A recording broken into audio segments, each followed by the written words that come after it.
wabarakatuh. Innal hamdalillah nahmaduhu wa nasta'inuhu wa nastaghfiruh wa na'udzu billahi min shururi anfusina wa min sayyiati a'malina. May yahdihillahu fala mudilla lahu wa may yudlil fala hadiya lahu. Asyhadu an la ilaha illallah wahdahu la syarika lah wa asyhadu anna sayyidana wa nabiyyana Muhammadan abduhu wa rasuluh. Allahumma shalli wa sallim ala sayyidina Muhammadin wa ala alihi wa sahbihi wasallam. Amma ba'd. Qalu rabbi ishrah li sadri wa yassir li amri wahlul 'uqdatam min lisani yafqahu qawli. Rabbi zidna ilman warzuqna fahman. Allahumma warzuqna fahman nabiyyin wa khidjal mursalin wa ilhaman malaikatil muqarrabin. Alhamdulillah, segala puji dan syukur selalu kita panjatkan kehadirat Allah Subhanahu wa taala yang masih memberikan kita kesempatan untuk menikmati hidup di alam dunia ini dalam keadaan sehat walafiat, disertai dengan nikmat iman, nikmat Islam.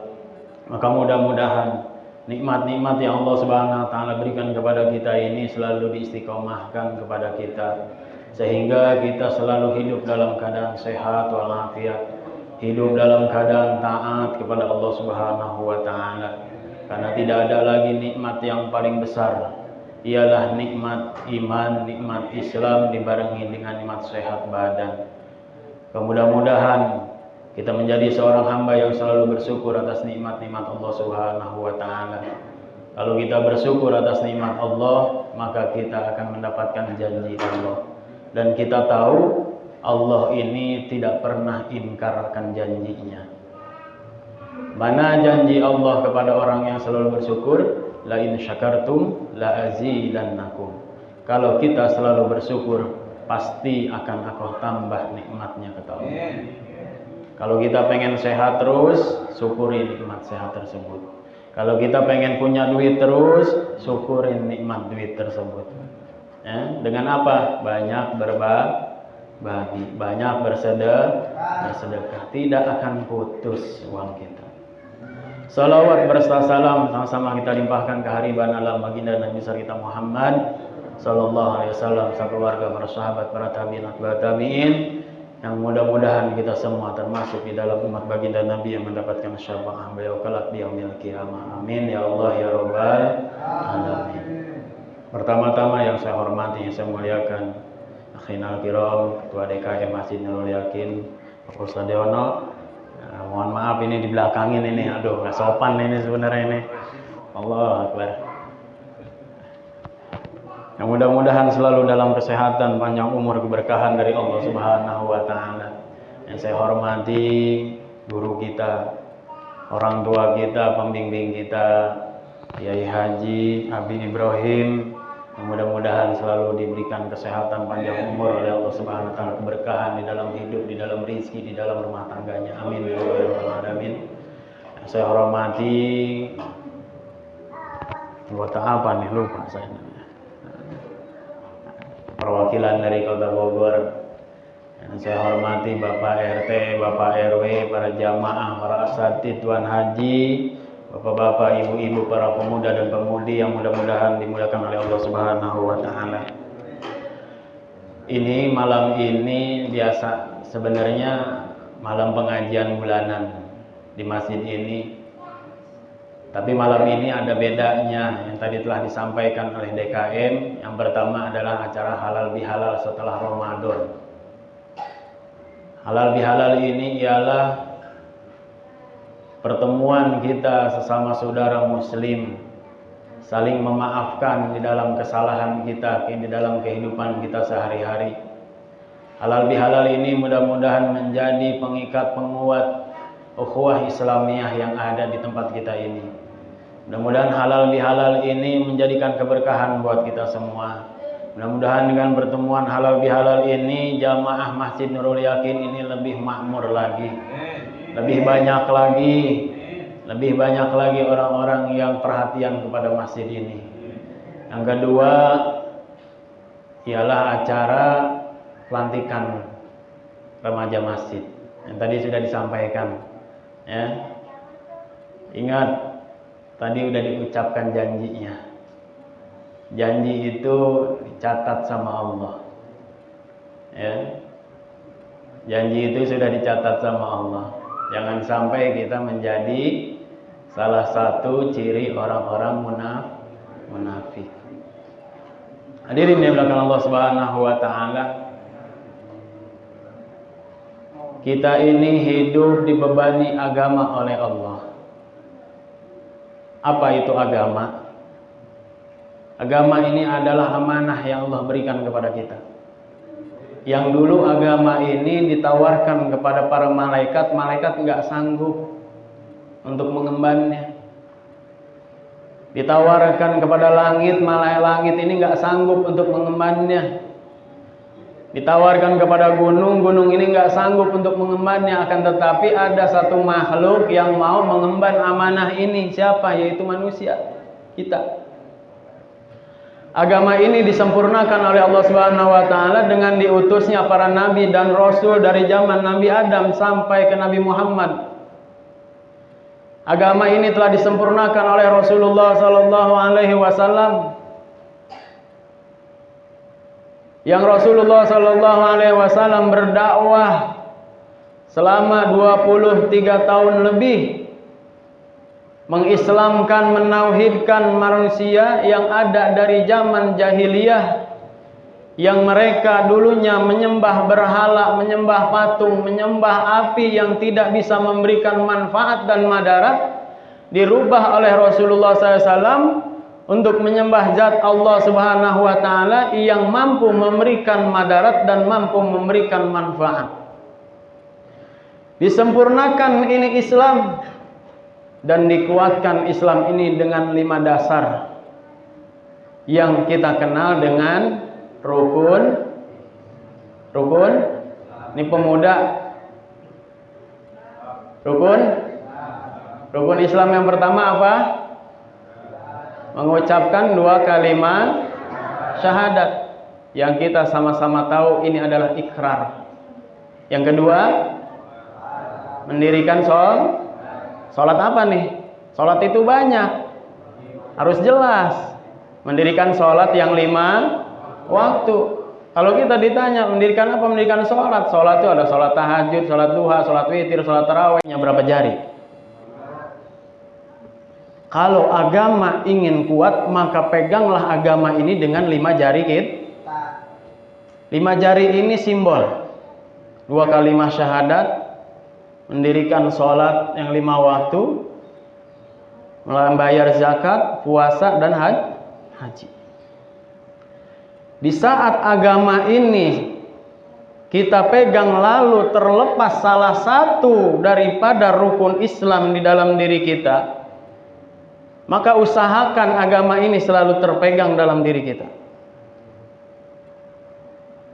Kelingking ini kita posisikan sebagaimana rukun Islam yang kelima, ialah menunaikan haji.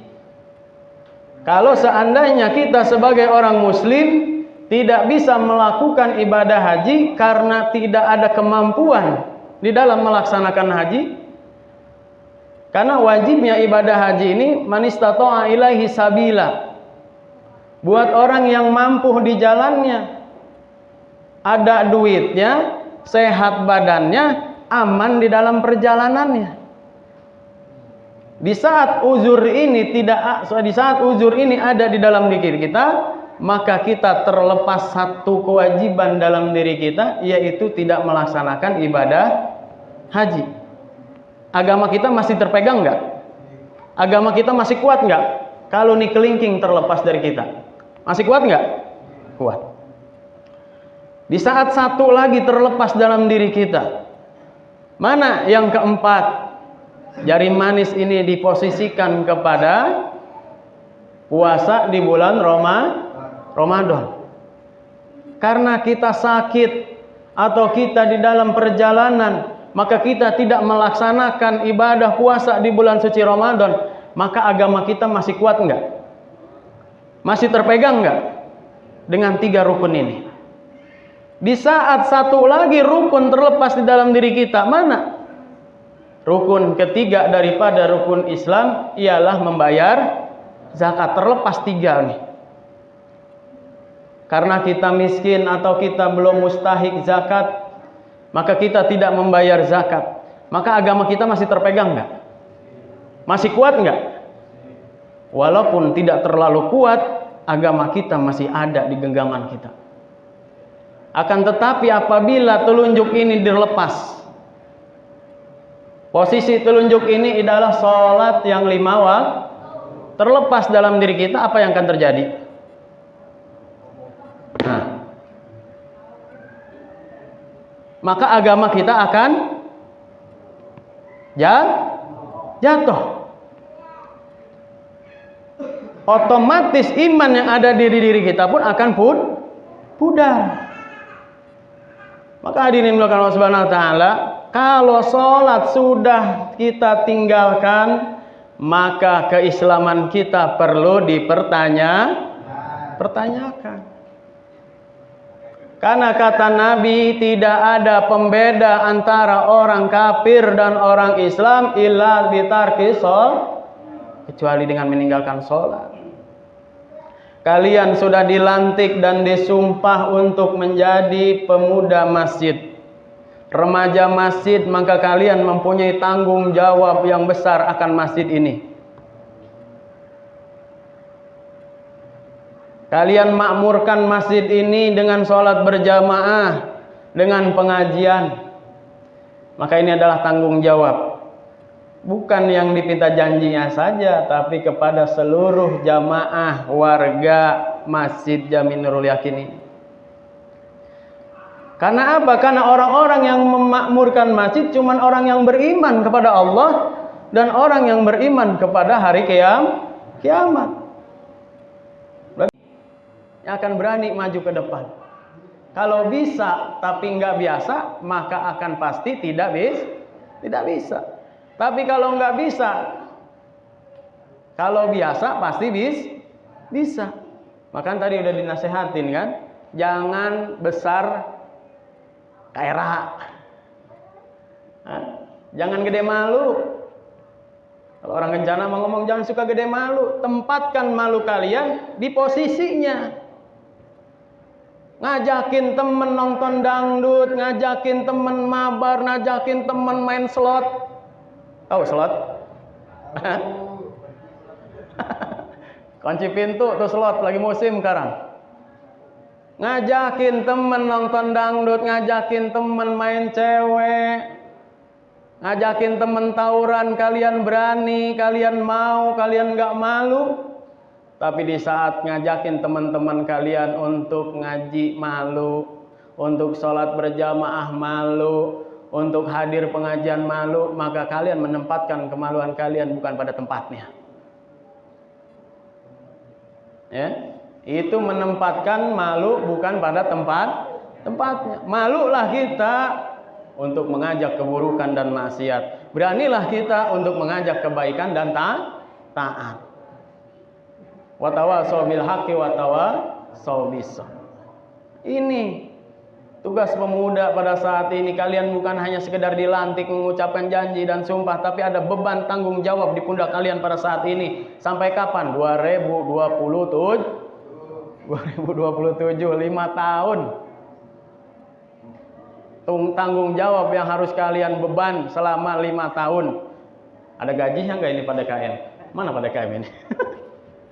Nggak ada gajinya, nggak ada upahnya, nggak ada imbalannya dari DKM, akan tetapi akan dijanjikan pahala dan rahmat ampunan dari Allah. Siap memperjuangkan agama, siap memperjuangkan masjid, siap memperjuangkan berjamaah. Insya Allah sih, mulai dari besok sholat subuh, maka pemuda lah yang azan. Siap? Siap. Kalau nggak ngantuk, kalau ngantuk nggak siap Ustaz. Nanti bentuk oleh kalian pengajian anak muda. Kalau nggak bisa setiap minggu sekali, 2 minggu sekali. Kalau sebulan sekali kelamaan. Pemuda ini kalau ngaji sebulan sekali, kacau lentarnya. Karena pemuda ini harus lebih digosok. Pemuda ini harus lebih seriusin dalam mendidik agamanya. Ya, nanti bentuk oleh kalian remaja masjid, bikin masjid jamaah gabungan, pemuda gabungan, agar yang nggak mau ngaji bisa ikut ngaji, agar nggak hadir mau ngaji jadi hadir mau ngaji. Bikin gabungan. Nanti kalian musyawarah, adakan pengajian. Sebelum program-program yang lain, maka adakanlah program pengajian terlebih dahulu untuk pemuda. Hadirin yang dimuliakan Allah Subhanahu wa taala, itu saja, saya nggak bisa panjang lebar karena waktu sudah malam. Jadi intinya akan kuat agama kita kalau kita menjaga sholat kita. Maka akan pudar agama kita, akan hancur agama kita kalau kita melalaikan apalagi sampai meninggalkan sholat. Mudah-mudahan Allah Subhanahu wa taala selalu kuatkan kita, istiqomahkan kita untuk selalu sholat berjamaah di masjid, sehingga kita mendapatkan keberkahan dari Allah Subhanahu wa taala. Itu saja yang dapat saya sampaikan. Mohon maaf apabila ada penyampaian yang kurang berkenan. Benar daripada Allah Subhanahu wa taala, salahnya karena kebodohan dan kealpaan daripada saya. Wabillahi taufiq wal hidayah. Assalamualaikum warahmatullahi wabarakatuh.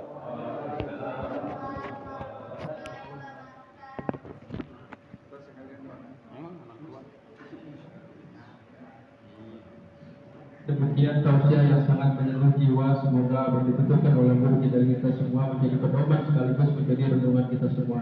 Alhamdulillah acara demi acara sudah kita lalui bersama. Semoga apa yang kita lakukan, apa yang kita jalani selama acara ini berlangsung tidak sia-sia dan membawa hikmah yang sebesar-besar bagi kita semua. Dan acara selanjutnya penutup adalah kita tutup dengan acara ini dengan mengucapkan alhamdulillah. Ringkas acara yang keenam, doa penutup insya Allah akan dipimpin oleh guru kita bersama Ustaz JMH Ibrahim.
Sekali lagi untuk Bapak Ibu hadirin karena kami panitia sudah menyediakan hidangan ala kadarnya.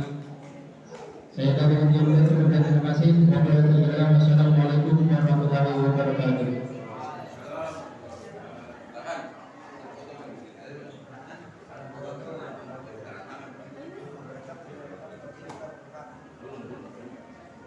Dapat